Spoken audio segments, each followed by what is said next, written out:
travailler sur mon camion, c'est génial, il y a tellement de gens formidables des deux côtés. Excusez-moi, fausse critique, ils ont essayé de me donner le virus, mais je l'ai vaincu. Jamie Foxx a fait quelque chose de tellement incroyable que l'Internet ne peut pas s'arrêter d'en parler, son imitation de Donald Trump est si parfaite que certains disent qu'elle est meilleure que l'original. La voix, les gestes, la moue emblématique, tout y est, et c'est effrayant de précision. Alonzo Bodden l'a dit le mieux, tous les partisans de Trump ne sont pas racistes, mais tous les racistes sont des partisans de Trump. Internet s'enflamme, Twitter explose, TikTok est en surchauffe, et les mèmes se propagent à la vitesse de la lumière. Mais tout le monde ne rit pas, et une personne en particulier est furieuse, Trump lui-même. En voyant la vidéo, il est entré en mode crise totale. Jamie Foxx était simplement assis sur un canapé de talk show, parlant normalement, quand soudain, boum, Trump a pris possession de sa voix.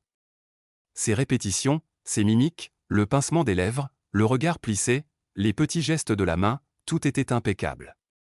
Ce n'était pas juste une bonne imitation, c'était Trump. L'animateur était plié de rire, la foule en délire, et même certains défenseurs acharnés de Trump n'ont pas pu s'empêcher d'éclater de rire. Les réseaux sociaux ont explosé en quelques minutes, les clips circulant plus vite qu'un tweet de Trump. Les mèmes étaient inarrêtables, Fox en Trump descendant un escalator doré vers le paradis de la comédie, construisant un mur en Big Mac, ou encore un bras de fer photoshopé entre Fox Trump et le vrai Trump, légendé Orange You Glad There's Two of Us. YouTube a suivi avec des vidéos comparatives et des deepfakes tellement réalistes qu'on peinait à les distinguer. Trump, bien sûr, n'a pas pu s'empêcher de réagir avec une tempête de tweets, qualifiant Fox d'acteur sans énergie ou ironique venant d'un homme qui considère le golf comme un sport. Il a d'abord critiqué l'imitation avant d'admettre, d'une manière typiquement trumpienne, que c'était probablement la meilleure imitation de lui-même jamais réalisée. Trump a qualifié toute cette histoire de fake news parce qu'apparemment, une imitation parfaite fait aussi partie du complot médiatique contre lui. Mais le meilleur ? Il n'a même pas su écrire correctement le nom de Jamie Foxx, l'appelant simplement un fox, comme l'animal. Internet n'a pas tardé à le ridiculiser, un utilisateur plaisantant même que le correcteur orthographique était sûrement une fake news aussi.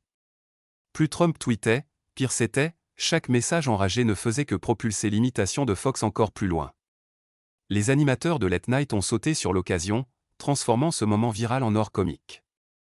Stephen Colbert a organisé une fausse interview satellite avec le Trump de Fox, qui s'est vanté d'avoir inventé les interviews et inspiré les satellites avec ses cheveux. Jimmy Kimmel, lui, a orchestré un Trump-off entre Jamie Foxx et Alec Baldwin, chacun essayant de surpasser l'autre dans l'imitation. Seth Meyers a tenté d'expliquer la coiffure de Trump avec une machine à barbe à papa et un souffleur de feuilles au spoiler, ça n'a pas tenu. Pendant ce temps, les réseaux sociaux ont embrasé le phénomène, TikTok s'est rempli de vidéos de personnes imitant Trump à la manière de Fox, mixant ses discours avec des beats EDM, tandis que Snapchat lançait un filtre Fox Trump pour transformer tout le monde en une version très doux de l'ex-président. Facebook a scellé le tout, quand même ta grand-mère partage les mêmes, c'est terminé, Fox Trump a gagné Internet.